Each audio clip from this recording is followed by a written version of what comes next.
মরার পরে সব সুন্নত দেখা যাবে না, কিন্তু আপনার লাশের সাথে দেখা যাবে আপনার দাড়ি ছিল কিনা।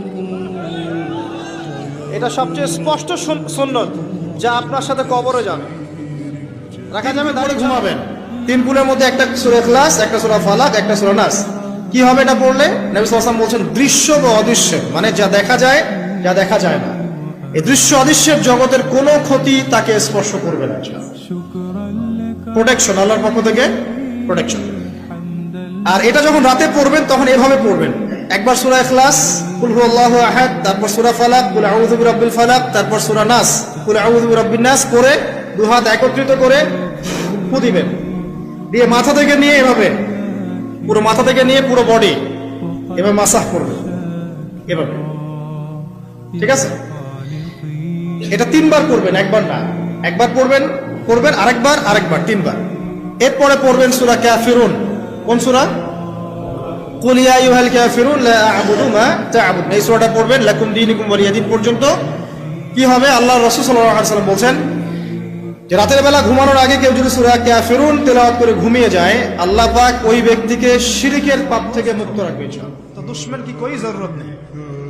ওইরকম বন্ধু যদি থাকে তাহলে দুশমন বারবার আমার মাথায় নক করে যে কিয়ামতের আগে আগে এক শ্রেণীর মেয়ে আসবে যারা কাপড় পরেও নগ্ন থাকবে। এই হাদিস আছে না? আরেকটা হাদিস হচ্ছে মেয়েদের সংখ্যা বাড়বে, ছেলেদের সংখ্যা কমবে, এবং মেয়েরা ছেলেদের পোশাক পরবে।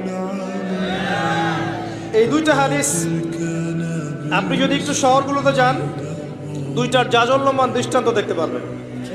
আমি বলি আপনাদেরকে, কিয়ামতের কোন সাইনের জন্য অপেক্ষা করে বসে আছি? উপরে সারা দিনে লা ইলাহা ইল্লাল্লাহ ওয়াহদাহু লা শারীকা লাহু লাহুল মুলক ওয়া লাহুল হামদ ওয়া হুয়া আলা কুল্লি শাইইন কাদির।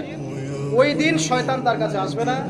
100 গোনা আমলনামা থেকে কেটে দেওয়া হবে, 100 নেকি লিখে দেওয়া হবে, এবং আল্লাহর কাছে দিন শেষে একটা তালিকা পেশ করা হয়, আজকের দিনে কে কি আমল করেছে, এই তালিকায় তার নাম দেখবেন সবার আগে। ওই ব্যক্তির নামও থাকতে পারে যে 100 বারের চেয়ে বেশি পড়েছে, তখন তার নাম আগে চলে যাবে, এর নামটা পরে। ওয়াকিয়া যে ব্যক্তি প্রত্যেক রাতে তেলাওয়াত করবে, সূরাতুল ওয়াকিয়া যে ব্যক্তি প্রত্যেক রাতে তেলাওয়াত করবে, আল্লাহ রাব্বুল আলামিন ইনশাআল্লাহ ওই ব্যক্তিকে দরিদ্র রাখবেন না। একজন সাহাবী ইন্তেকালের আগে তার মেয়েদেরকে বলে যাচ্ছিলেন, তোমরা সূরা ওয়াকিয়া তেলাওয়াত করো। সূরা ওয়াকিয়া যে তেলাওয়াত করবে প্রতিনিয়ত প্রত্যেক রাতে, ইনশাআল্লাহ দারিদ্রতা তাকে ইসলামী দ্বীনান নবী মুহাম্মদ সাল্লাল্লাহু আলাইহি ওয়াসাল্লাম নবিয়া। এর একটা বড় ফজিলত আছে। কি ফজিলত? যে ব্যক্তি এই দোয়াটা সকাল সন্ধ্যা 3 বার করে পড়ে, কিয়ামতের মাঠে আল্লাহ পাকের উপর হক হয়ে যাবে, ওয়াজিব হয়ে যাবে, আল্লাহ ওই ব্যক্তিকে সন্তুষ্ট করে দিবেন। সন্তুষ্ট করে দিবেন মানে কি? সুবহানাল্লাহ, আলহামদুলিল্লাহ, ওয়া লা ইলাহা ইল্লাল্লাহ, আল্লাহু আকবার।